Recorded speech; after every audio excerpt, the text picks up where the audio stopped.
तो आज की सबसे बड़ी खबर जिसके साथ हम शुरुआत कर रहे हैं, एससीओ के मंच से चीन ने अमेरिका के वर्चस्व को सीधी चुनौती दी है और अब शायद वो होने वाला है जिसकी आशंका हर कोई जता रहा था। चाइना के राष्ट्रपति शी जिनपिंग ने कहा है कि अब समय आ गया है जब दुनिया के वर्ल्ड ऑर्डर को बदला जाना चाहिए और एक ऐसा नया वर्ल्ड ऑर्डर बनाना चाहिए जिसमें दुनिया की ताकत को कुछ देशों तक केंद्रित ना रखकर इसे सभी देशों में बराबरी से बांटा जा सके। अब तक दुनिया के वर्ल्ड ऑर्डर को अगर आप देखते और समझते रहे हैं तो हमेशा महाशक्तियों की बात होती थी और बाकी देश उनके इस तरफ या उस तरफ अलाइन होते थे। भाई ये बड़ा देश इसके साथ हम हो लिए, भाई ये बड़ा देश इसके साथ हम हो लिए। अमेरिका दुनिया में शक्ति का केंद्र बने रहना चाहता है। अब तक दुनिया में जो वर्ल्ड ऑर्डर है उसमें अमेरिका के वर्चस्व को वैसी चुनौती कभी नहीं मिली जैसी आज मिल रही है। रशिया, चाइना, भारत के रिश्ते सहज होने से वैश्विक राजनीति में यूनिपोलर वर्ल्ड का दबदबा खत्म हो रहा है। यूनिपोलर वर्ल्ड का मतलब है कि अब ऐसा नहीं होगा कि एक ही देश राजा की तरह इस दुनिया को अपने हिसाब से चलाता रहे।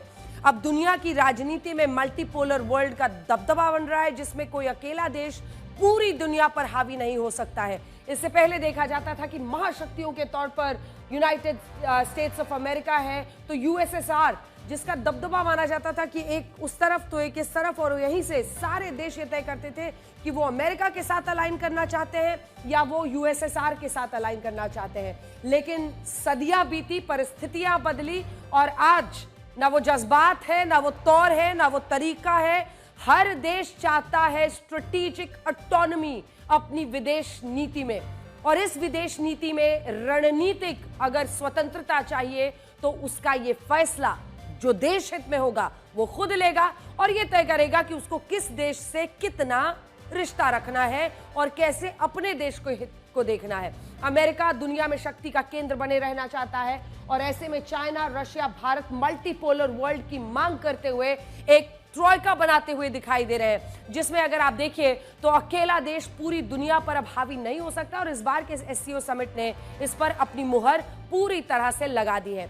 एक एक वीडियो, एक एक तस्वीर बहुत कुछ कह रही है और अगर आप इस समिट की एक एक मुलाकात और बयानों को गौर से देखेंगे तो आपको प्रधानमंत्री नरेंद्र मोदी के बारे में एक खास बात पता चलेगी। जैसे इस समिट से ये पता चला कि भारत ने चीन के साथ अपने रिश्तों को सुधारने में कोई भी जल्दबाजी नहीं दिखाई।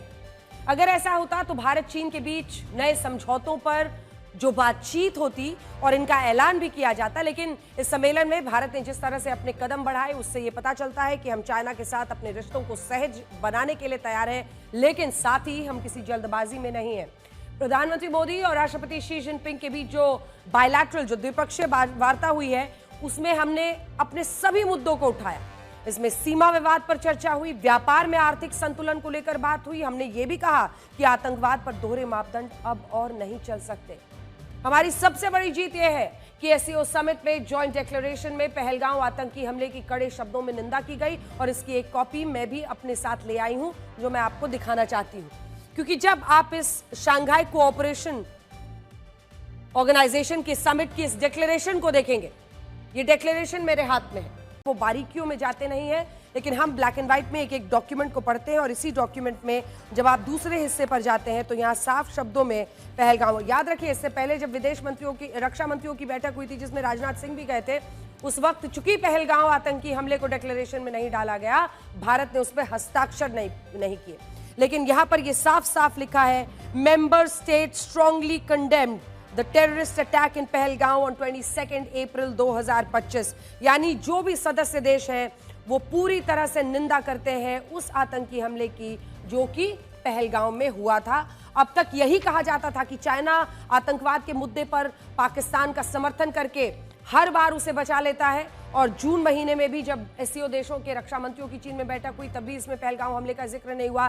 तब रक्षा मंत्री राजनाथ सिंह ने इस पर नाराजगी जताई, भारत ने उस जॉइंट डिक्लेरेशन पर हस्ताक्षर करने से इनकार कर दिया था, लेकिन आज ऐसा नहीं हुआ है और मैं आपको बड़ी स्क्रीन पर अब दिखाना चाहती हूं कि इसमें पहलगाम के हमले को लेकर एससीओ के सभी देशों ने अपने संयुक्त बयान में आखिर क्या लिखा है। तो ये देखिए, इस संयुक्त बयान में साफ साफ जो लिखा गया है, तमाम देशों की तरफ से सभी देशों ने निंदा की है और ये साफ कहा है, member state strongly condemn the terrorist attack in Pahalgam. सदस्य देशों ने 22 अप्रैल 2025 को पहलगाम में हुए आतंकी हमले की कड़ी निंदा की। ऐसे हमलों के दोषियों और प्रायोजकों को कटघरे में लाया जाना चाहिए। सदस्य देश आतंकवाद, उग्रवाद, अलगाववाद के खिलाफ लड़ाई के लिए प्रतिबद्धता अपनी दोहरा रहे हैं। यानी आतंकियों के खिलाफ जो सवाल है उसको लेकर इसमें चर्चा है। अब यही दिलचस्प है। हालांकि अगर आप देखिएगा तो इसमें आगे पाकिस्तान के उस हमले का भी जिक्र है जिसमें बलोच लिबरेशन आर्मी ने एक आरोपों के मुताबिक ट्रेन को हाईजैक कर लिया था।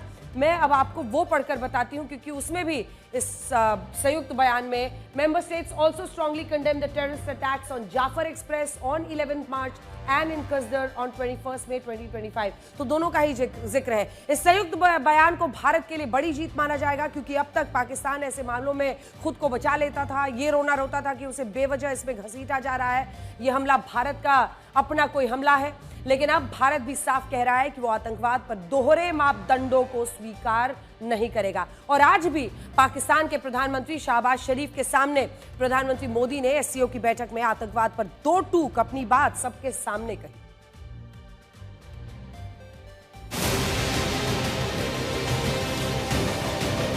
हाल ही में हमने पहलगाम में टेररिज्म का बहुत ही घिनौना रूप देखा।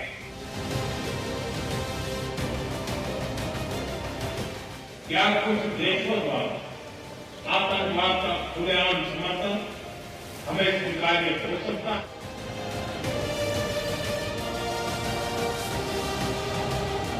आतंकवाद पर कोई भी डबल स्टैंडर्ड स्वीकार्य नहीं होंगे।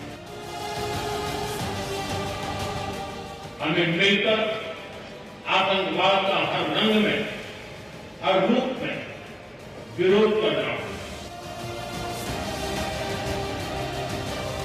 आतंकवाद सिर्फ किसी देश की सुरक्षा ही नहीं बल्कि पूरी मानवता के लिए एक साझा चुनौती है। अब आपको बड़ी स्क्रीन पर यह दिखाते हैं कि वैश्विक राजनीति में कूटनीतिक कारपूल के क्या मायने होते हैं, क्योंकि आज ये चर्चा बहुत है और पूरे विश्व में इसकी चर्चा हो रही है।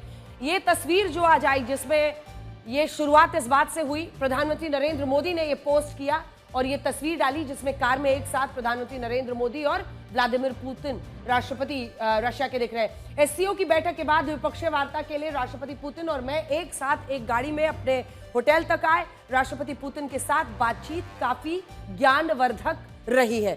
देखिए, आज पीएम ने इस तस्वीर के साथ ये पोस्ट किया और इसी के साथ पूरे विश्व में एक चर्चा शुरू हो गई। एससीओ की बैठक के बाद प्रधानमंत्री मोदी और राष्ट्रपति पुतिन के बीच द्विपक्षीय वार्ता होनी थी और इस दौरान राष्ट्रपति पुतिन चाहते थे कि प्रधानमंत्री मोदी उन्हीं के साथ उनकी कार में बैठकर होटल तक जाएं। हालांकि यहां राष्ट्रपति पुतिन पहले ही बाहर आकर अपनी गाड़ी में बैठ गए थे, इसीलिए उन्होंने अगले 10 मिनट तक प्रधानमंत्री मोदी के बाहर आने का इंतजार किया और ये कहा कि वो प्रधानमंत्री मोदी के साथ ही वहां से रवाना होंगे। इसके बाद जब प्रधानमंत्री मोदी बाहर आए तो दोनों नेताओं ने एक ही गाड़ी से उस होटल तक का सफर तय किया जहां उनकी बैठक होनी थी। बड़ी बात यह है कि होटल पहुंचने के बाद भी दोनों नेताओं ने 45 मिनट तक इस गाड़ी में बैठकर एक दूसरे से बात की, जिसे अब दुनिया भारत और रशिया की क्लोज्ड डोर कार डिप्लोमेसी कह रही है। तो क्लोज डोर कार डिप्लोमेसी क्या होती है, इस पर आज चर्चा पूरे देश में हो रही। पीटर नवारो ने भारत का विरोध करने के चक्कर में सारी हदें पार कर दी। अब वो एक नई दलील लेकर आए हैं। उस दलील में क्या है? उनका कहना है कि रशिया से कच्चा तेल खरीदने की कीमत तो भारत के आम लोग चुका रहे हैं, लेकिन इससे फायदा सिर्फ भारत के ब्राह्मण्स को हो रहा है, ब्राह्मणों को हो रहा है। सुनिए पहले। यहां हो सकता है कि पीटर नवारो ने भारत के प्रभावशाली एलीट क्लास के अमीर लोगों को परिभाषित करने के लिए ब्राह्मण शब्द का इस्तेमाल किया हो, क्योंकि अगर आप इसके बारे में रिसर्च करेंगे तो बॉस्टन ब्राह्मण्स नाम से कुछ शब्द वहां पर मशहूर है अमेरिका में, जिसका तात्पर्य यह होता है कि पारंपरिक रूप से जो एलीट लोग हैं उसके लिए इस्तेमाल किया गया है। लेकिन ये शब्द आया कहां से है? इसके बावजूद उनके इस बयान को सुनकर ऐसा ही लगता है कि वो भारत के लोगों को उकसाने की कोशिश कर रहे हैं और इसके पीछे उनकी कोई खास रणनीति हो सकती है। वो डायरेक्टली यहाँ के एलीट अमीर लोग लिख सकते थे, लेकिन उन्होंने ब्राह्मण शब्द ही क्यों इस्तेमाल किया? ऐसा तो है नहीं कि ब्राह्मण शब्द कहीं दूसरे देश से पनपा हुआ या निकला हुआ शब्द है। जो भी इस शब्द के इतिहास को समझता है वो ये जानता है कि भारत के वर्ण व्यवस्था के आधार पर, कास्ट सिस्टम के आधार पर ब्राह्मण्स का ये हुआ था और शायद इसी वजह से बॉस्टन ब्राह्मण्स और इस तरह के शब्द का प्रचलन हुआ, जहां पर एलिटिस्ट लोगों के लिए इन शब्दों का इस्तेमाल कुछ देशों ने शुरू किया। जैसे आप देखेंगे रंगभेदी बहुत सारे शब्द हैं जिनका इस्तेमाल कई मुल्कों में होता है, चाहे उस देश में वो लोग रहे हो नहीं रहे हो, लेकिन कुछ रंगभेदी शब्द विश्व में आमतौर पर इस्तेमाल किए जाते हैं। लेकिन ऐसा नहीं है कि उससे उनका जो मूल देश है जहां से वो शब्द निकला है वो बदल जाता है या उसका अर्थ बदल जाता है। सिर्फ 2 दिन पहले 29 अगस्त को पीटर नवारो ने भारत पर रशिया के काले धन को सफेद करने का आरोप लगाया था और उसमें उन्होंने पीएम की ये तस्वीर लगाई थी, जो तस्वीर आज हम लेकर आए हैं।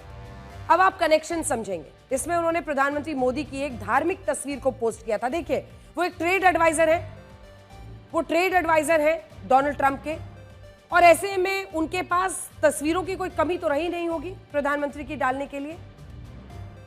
लेकिन उन्होंने ये तस्वीर ही क्यों चुनी? ये तस्वीर कन्याकुमारी के विवेकानंद, ये पिछले दिनों के उनका जो एक पूरा थ्रेड हमने आपको दिखाया था ना उनके एक्स के पोस्ट का, उसमें आखिरी पोस्ट में 9वें पोस्ट में उन्होंने ये तस्वीर डाली थी। ये तस्वीर दरअसल कन्याकुमारी के विवेकानंद रॉक मेमोरियल की थी, जहां 31 मई 2024 को लोकसभा चुनाव के नतीजों से पहले प्रधानमंत्री मोदी ने साधना की। पीटर नवारो चाहते थे तो वो टैरिफ के मुद्दे पर कोई भी तस्वीर लगा सकते थे, उन्होंने चुना इसे जिसमें प्रधानमंत्री मोदी एक हिंदू संत और साधु जैसे नजर आते हैं। तो एक तरफ टैरिफ पर पहले प्रधानमंत्री मोदी की एक धार्मिक तस्वीर पोस्ट करना और अब ब्राह्मण शब्द का इस्तेमाल करना, यह बताता है कि शायद पीटर नवारो के दिमाग में जरूर कुछ ऐसा चल रहा है जिससे वो भारत के लोगों को उकसाना चाहते हैं। यह बात सही है कि अमेरिका में पढ़े लिखे अमीर हिंदू भारतीयों के लिए ब्राह्मण शब्द का इस्तेमाल होता है। वहां 1861 में पहली बार एक नॉवेल में बॉस्टन के अमीर हिंदू और ब्राह्मण लोगों के लिए बॉस्टन ब्राह्मण्स शब्द का इस्तेमाल किया गया था। लेकिन यह भी उतना ही सच है कि भारत में अगर आप किसी से यह कहेंगे कि रशिया से कच्चा तेल खरीदकर ब्राह्मणों को फायदा पहुंचाया जा रहा है, तो वो तो बाकी जातियों के लोग यही समझेंगे कि अगड़ी जाति के लोग अपना मुनाफा कमा रहे हैं और इससे पूरे देश में जातिगत तनाव बढ़ सकता है, जबकि इसमें जातियों का कोई लेना देना है ही नहीं। लेकिन आज मैं आपको कुछ ऐसा बताना चाहती हूं जिससे आपको यह पता चलेगा कि मुनाफाखोरी असल में किसे कहते हैं, और इसके लिए आपको मेरे साथ बड़ी स्क्रीन पर चलना होगा। पिछले हफ्ते अगर आप देखेंगे, देखिए ये तमाम जानकारियां आपके लिए इसलिए जरूरी है क्योंकि जब भी ऐसे कोई एक व्यक्ति दूसरे देश से भारत के खिलाफ लगातार एक तस्वीर, एक प्रोपेगेंडा चला रहा है, तो सच विश्व के सामने आना चाहिए, आपके सामने आना चाहिए। पिछले एक हफ्ते में अमेरिका के वित्त मंत्री स्कॉट बेसेंट ने अपने एक बयान में यह कहा कि यूरोप की जिन कंपनियों से यूक्रेन अपने युद्ध के लिए अमेरिकी हथियार खरीद रहा है, उन हथियारों से राष्ट्रपति ट्रंप को 10% का कमीशन मिलता है। आपने सही सुना, फिर से पढ़ के बताती हूं। पिछले हफ्ते अमेरिका के वित्त मंत्री हैं ये साहब स्कॉट बेसेंट, उनका ये बयान है कि यूरोप की जिन कंपनियों से यूक्रेन युद्ध के लिए अमेरिकी हथियार खरीद रहा है, उन हथियारों से राष्ट्रपति ट्रंप को 10% कमीशन मिलता है। शब्द बा शब्द जो उनका बयान है, हम आपको पढ़कर सुना रहे हैं। वो ये भी कहते हैं कि यूक्रेन ने अमेरिका से 8,82,000 करोड़ रुपए के नए हथियार खरीदने की इच्छा जताई है, और अगर ये डील फाइनल हो जाती है तो राष्ट्रपति ट्रंप को इस डील से 10% यानी 88,000 करोड़ रुपए का कमीशन मिलेगा, और यह पैसा सरकार को टैक्स में मिलने वाले पैसों से अलग होगा। सोचिए, मुनाफा कौन कमा रहा है? मुनाफा कमाना या मुनाफाखोरी तो इसे कहते हैं। राष्ट्रपति ट्रंप खुद एक युद्ध से घिरे देश को हथियार बेचकर कट मनी ले रहे हैं, यह ऐसा उनका वित्त मंत्री कह रहे हैं।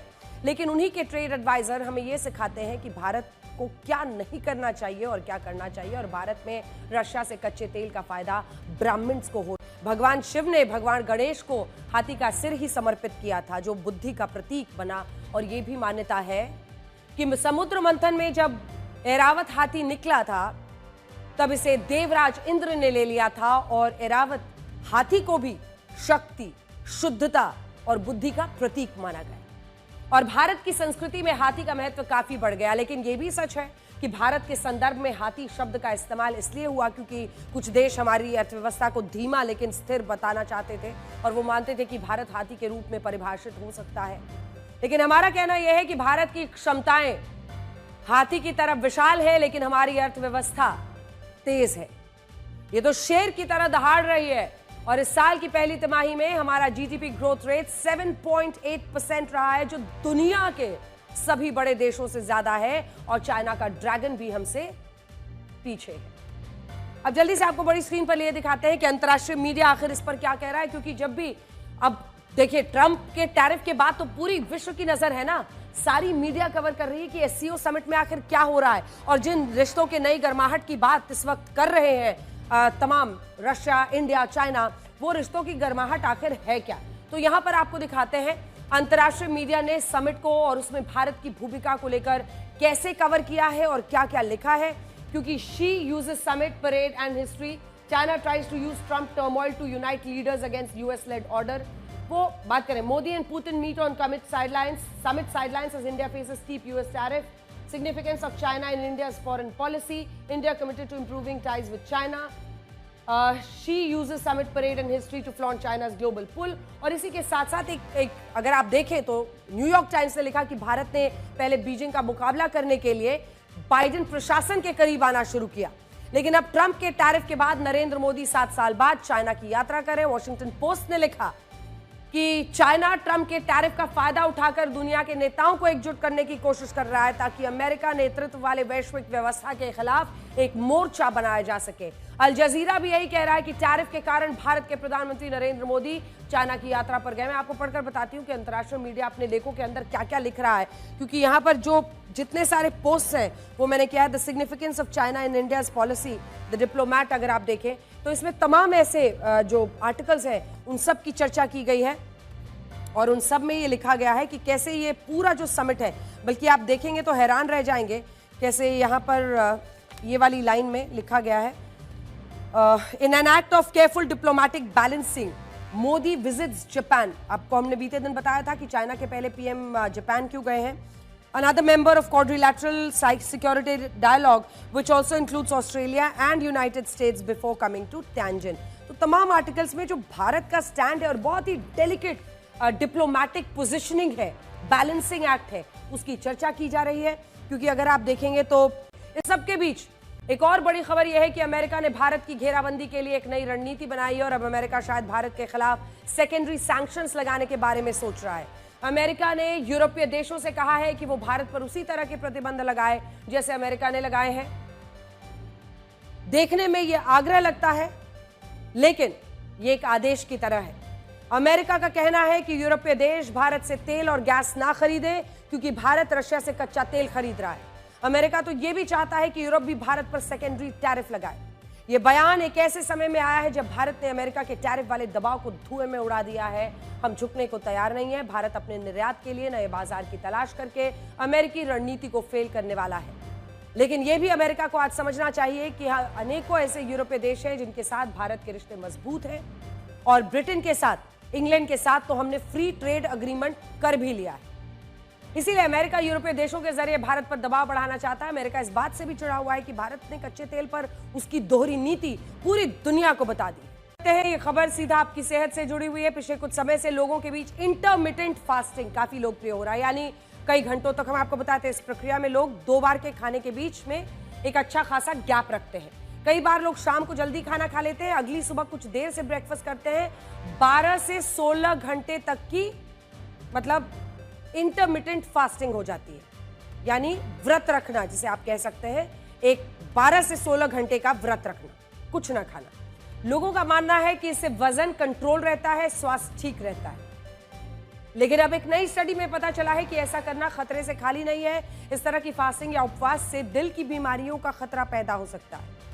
यह study diabetes and metabolic syndrome नाम के जर्नल में प्रकाशित की गई है, जिसमें 9000 लोगों पर किए गए एक नए सर्वे में इंटरमिटेंट फास्टिंग के असर की जांच की गई, जिसमें पता चला कि जो लोग 16 घंटे की फास्टिंग करते हैं उनमें 12 से 14 घंटे की फास्टिंग करने वाले लोगों की तुलना में हृदय संबंधी जो बीमारियां हैं उनसे मरने का खतरा 135%, 135% तक बढ़ जाता है। हालांकि इस आंकड़े को एकदम सटीक नहीं माना जा सकता, लेकिन यह स्पष्ट है कि इंटरमिटेंट फास्टिंग से खतरा तो बढ़ा है। इसीलिए जो लोग लंबे समय तक या कहें कि वर्षों तक इस प्रक्रिया का पालन करते हैं उन्हें थोड़ा सतर्क रहना चाहिए, क्योंकि 16 घंटे की फास्टिंग में खाने का समय मात्र 8 घंटे रहता है। इसी अवधि में लोग कुछ भी खाते पीते हैं। कुछ लोग तो खाने की अवधि 8 घंटे से ही खत्म कर देते हैं और उसके बाद 16 घंटे वो कुछ नहीं खाते हैं।